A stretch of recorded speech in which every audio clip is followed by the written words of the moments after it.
Alright guys, so today there are a few things I want to bring to you and talk about, go over here, give some of my thoughts on. I'm hoping you guys will let me know down in the comments below what you think about some of these things we're going to go over. I do find them interesting, and I do think that they're worth talking about for a little bit here.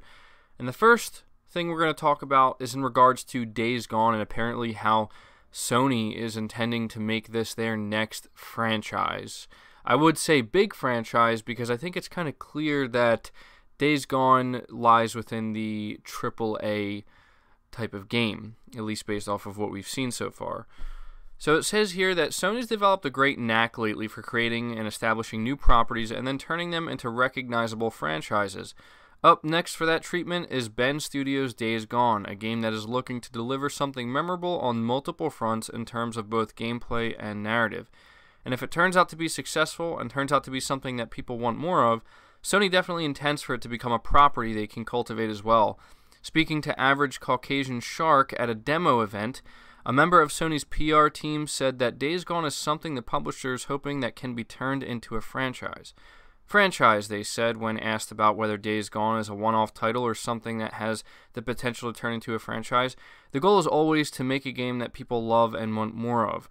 While the possibility of a sequel is something that is largely dependent on how Days Gone does, we do not know for a fact that Sony has plans to support it with post-launch content once it's been released, so the game itself is definitely not the end of that road either way. I think I may have said that wrong. Okay, they do plan to support it with post-launch content. Okay, I don't know if I said that they weren't planning on to. I may have read that wrong.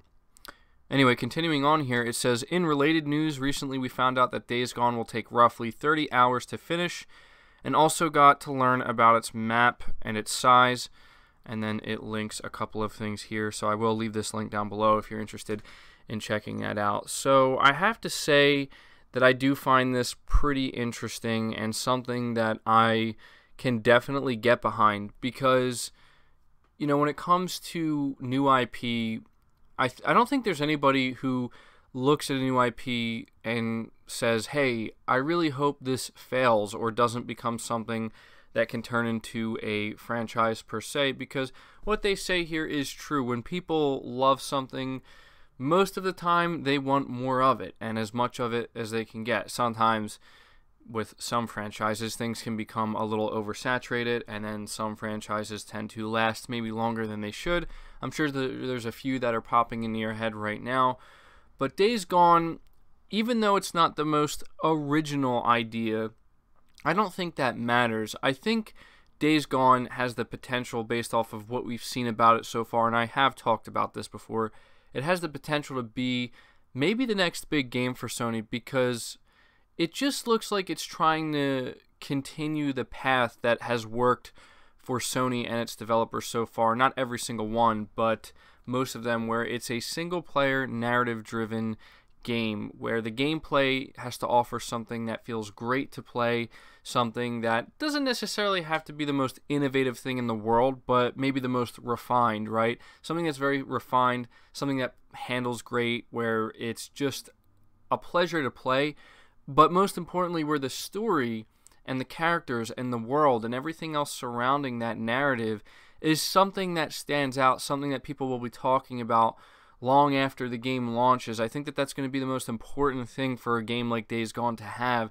if it will end up being the next franchise. And I think so far most people are liking what they're seeing based off the trailers. Sony's really been marketing this game to the nth degree here, and I don't have a problem with that. I think that's great, and I think at this point people are just really ready to sink their teeth into this game and see everything it's going to have to offer. So to me, it's really nice to hear that if it does well and it resonates with gamers, and I'm assuming it gets good review scores, if it sells well, and if people are continuing to talk about it and show it a lot of praise and maybe are pleasantly surprised with just how good the story ends up being, Sony will continue this as another franchise or maybe their next franchise. Because the last thing I think any of us want to see is Sony take a risk, or any gaming company take a risk on a new IP that looks promising and then it just tanks and it doesn't do well at all, because it just, you know, that's a huge reason why a lot of these companies are very, you know, they're just not willing to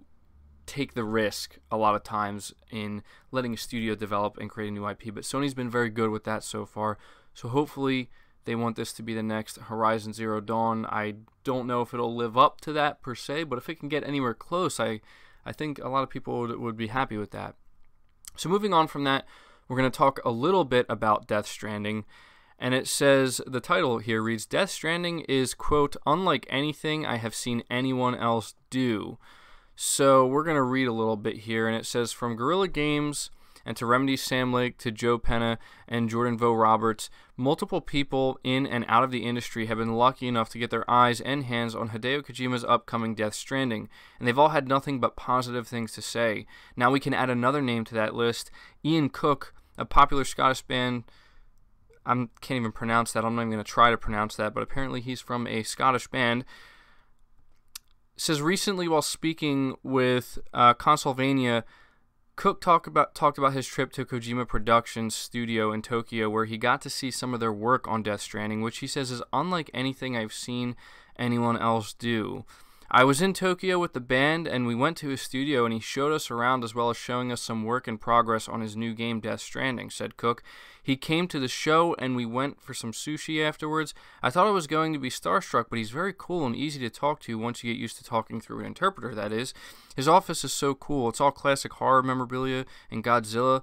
I could have spent all day in there, Cook continued. He's such an inspiration, though, so brave and thinks like no one else. Some of the stuff he is doing with the new game is unlike anything I've seen anyone else do. I have no idea what he's going, how he's going to make it work, but I'm confident that if anyone can do it, Kojima can. So I think that last part there of what he had to say here, I don't know who this person is, but I'm always interested to see what people have to say about what Kojima's working on, because Death Stranding is a game that is shrouded in mystery, and I think even though people are very hyped to get their hands on Kojima's next project, that is after the Metal Gear saga, a lot of people I think are a little bit nervous that, like, is this going to be something where maybe Kojima is over-promising and potentially under-delivering because his vision's just too large, and we've heard the crazy things that people have said about this game and the stuff he wants to accomplish. And so that's why I think when he says here at the end, I have no idea how he's going to make it work, but I'm confident that if anyone can do it, Kojima can, makes me think Kojima's really going to be trying to do some different stuff here that maybe we just simply haven't seen done before.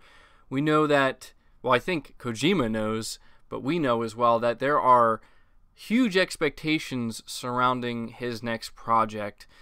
There's huge expectations surrounding Death Stranding, and especially considering how long it's been in development, which, to be fair, I don't think that's Kojima's fault. We know what happened between him and Konami, so, to bounce back as quickly as he did was amazing.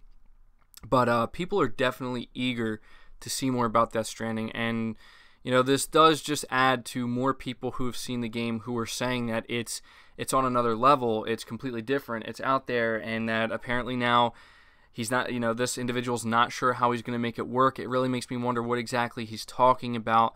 We know that Death Stranding probably isn't coming out this year. Maybe, I think most of us are expecting it to maybe come out in 2020. I think that would be a realistic expectation at this point.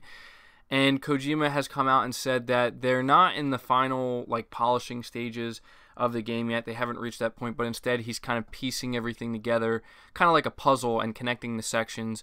And I'm sure that that's a very difficult process and something that probably takes a little bit of time for sure. I don't know. I'm just assuming that.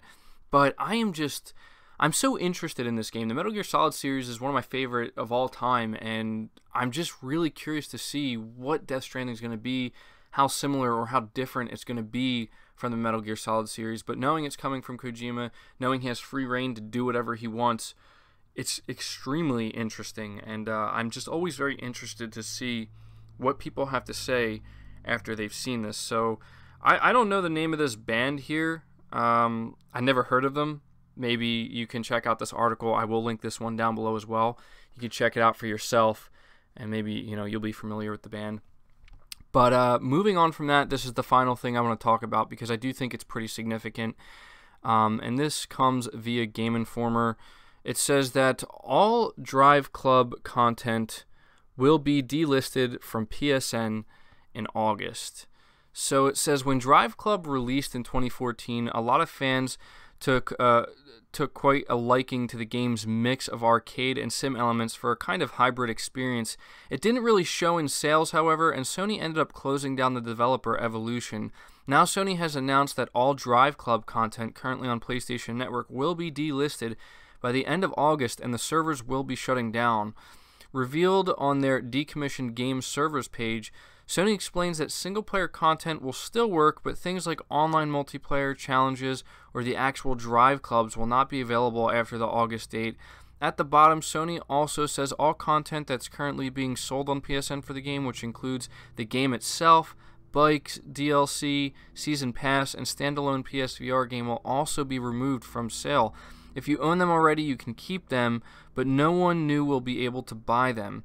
It's an odd choice and either speaks to a licensing agreement that has run out 5 years later, or Sony just no longer being interested in keeping the multiplayer service open and not wanting to deal with PSN refunds for purchasers that expect online multiplayer.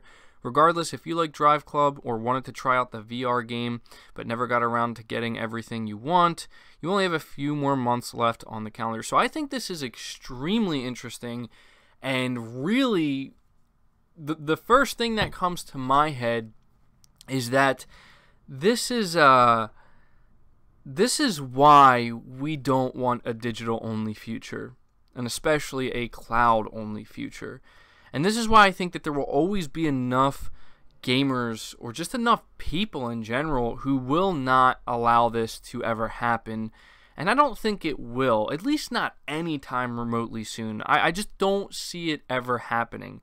And this is why, because even though this game may be, I don't know, maybe I'm presuming a little too much here. I want to say dead, because I just don't think there's that many people playing it today. And even though it did have a very rough start, this is just something that it shows digital content when it's, you know, when the publishers are in complete control of it. If they choose to remove it, it's gone. It's just gone, right? And it says here that, you know, if you do own the game, you can still play the single player component, but people are not going to be able to buy it anymore. The servers are offline. Anybody who cared about playing the game in multiplayer or invested any money to play the game, for its multiplayer component, it's pretty much done for them now. And it's a real shame. I'm not trying to make it seem like this is a huge deal, but it really kind of goes to show why we don't want a digital-only future. Because if this game was not sold physically, of course the people who bought it digitally will still technically own it and be able to play it, I believe. But it's just,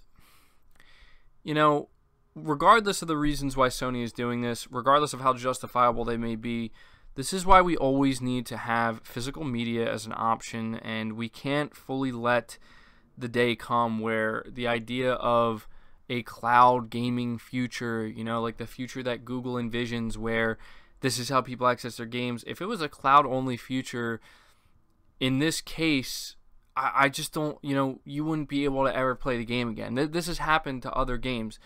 I don't know. I don't know if people are really upset over this. I can't really gauge it. All I know is that seeing the response from most people about this, it's kind of what I said, where it just shows that this is why we fight against a digital or cloud-only future. We want to be able to actually own our content that we pay for, and having something on a physical disc that can't be taken away from you if a publisher decides to do so for whatever reason.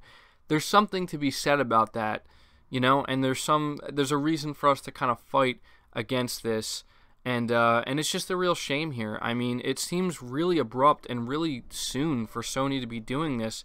I mean, this is a game that launched this generation. It's not unheard of for servers to shut down for older multiplayer games, especially if there's barely anybody playing it. But again, the generation is not even over yet, So I think to a lot of people, this is kind of surprising, and it really kind of shows that, unless what it says here, unless there was some type of licensing agreement, and this is really the only option they have, maybe that's a little bit of a different story. But, you know, Sony hasn't come out here and said why they're doing this. They're just doing it. And for anybody who maybe was still playing this game online, for anybody who cared about it, it's probably really upsetting for them, you know, and it's really disappointing. And the fact that I think the worst part about this is the fact that you won't be able to buy it, you know. When really thinking about it, the fact that nobody who, you know, in a couple months, if you don't already own Driveclub, or you don't buy it digitally right now, or you don't own a physical copy of it, you won't be able to experience the game anymore. I mean, of course, you can still buy a physical copy of it, but although I don't know, are there physical copies of Driveclub? I'm pretty sure there are.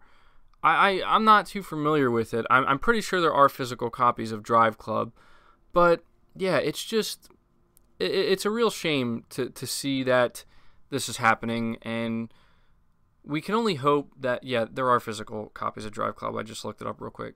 So, yeah, I mean, I guess we can only hope that that things like this don't really continue, you know, and that this is why gamers need to continue to support physical media, to continue to support the idea of actually owning your content, regardless of whether or not online servers shut down.